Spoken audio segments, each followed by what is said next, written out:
سينا هي أسوان. سينا في القرآن هي النوبة أو أسوان. لو بحثت عن كلمة سينا في اللغة هتلاقيها تعني أسوان أو جنوب مصر. لو بحثت عن كلمة سينا في الخرائط هتلاقيها جنوب مصر أو أسوان. لو بحثت عن رحلة سيدنا موسى وهروبه من فرعون اللي كان بيسكن في رام سيس، منطقة الرعامسة، واللي هي القاهرة دلوقتي، هتجد إن هروب بني إسرائيل كان واضح إلى جهة جنوب مصر. لو بحثت عن آية سبحان الذي أسرى بعبده ليلا من المسجد الحرام إلى المسجد الأقصى، هتلاقي إن معناها أن سيدنا موسى أخذ أتباعه من جنوب مصر اتجاها إلى النوبة، اتعدى البحر هناك عند بورت السودان، هيكون مقابل ليها مكة.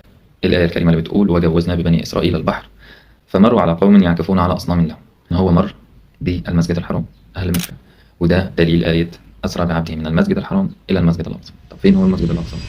هتلاقيها برضو مرتبطة بجبل نيبو اللي ما زال لحد دلوقتي أهل النوبة بيزوروه لحد وقتنا هذا بعشرات زيارات والسائحين لهذا المكان. هتلاقي جنبه أكيد مش صدفة طبعا عيون موسى. فين مواقع آيات القرآن زي الوادي المقدس طوى. الوادي المطوي أو مقدس طوى موجود في مكان ولادة نبي الله عيسى أو سيدنا المسيح، مكان اسمه تعميد النبي عيسى. المكان ده موجود بجانب بالظبط كقول الله سبحانه وتعالى بجانب برضه مكان تعميد النبي يحيى. وكذلك الآية الكريمة فاتخذت من أهلها مكانا شرقيا فاتخذت من دونهم حجابا وظهر لها رسول الوحي جبريل وبشرها بغلام، وكانت القصة المعروفة في سورة مريم. الكلام اللي أنا بقوله ده أدلة أثرية مش مجرد كلام فقط، مش روائي يعني، مش مجرد سرد الحكاية.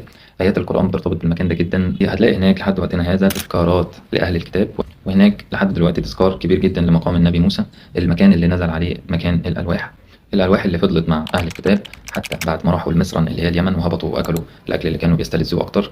وبعد هروبهم بعد فترة هربوا إلى إثيوبيا اللي هي فيها الكنيسة اللي بتدعي لحد وقتنا هذا إن هي معاها تابوت العهد أو ألواح موسى وعصا، اسمها كنيسة مريم في مدينة أكسوم في إثيوبيا، وهي بالمناسبة توحيدية. لازم تبقى عارف إن النوبة كانت من أشد وأعظم الحضارات قديما، وكانت تضاهي الحضارة المصرية، كانت بالدليل تاريخي أشد المتحديين للحضارة المصرية وحكام مصر قديما، لدرجة إن في الأسرة 25 قدروا النوبة إنهم يحكموا مصر كاملة.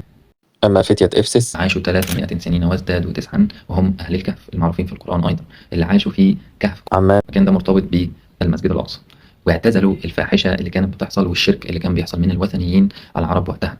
فده برضو دليل على دليل أثري ومشهور جدا في ويكيبيديا. أهل النوبة مرتبطين ارتباط وثيق بالنبي موسى وعصاه وتابوت العهد، ويكاد يكونوا هم أتباعه المخلصين إلى أبد الآبدين. حتى وقتنا هذا هم مش هيقولوا عكس ده، وهم كانوا حضارة عظيمة قديما وما زالت بتعتز جدا بالنبي موسى وبتزور كل معالم أو مقام موسى في القدس.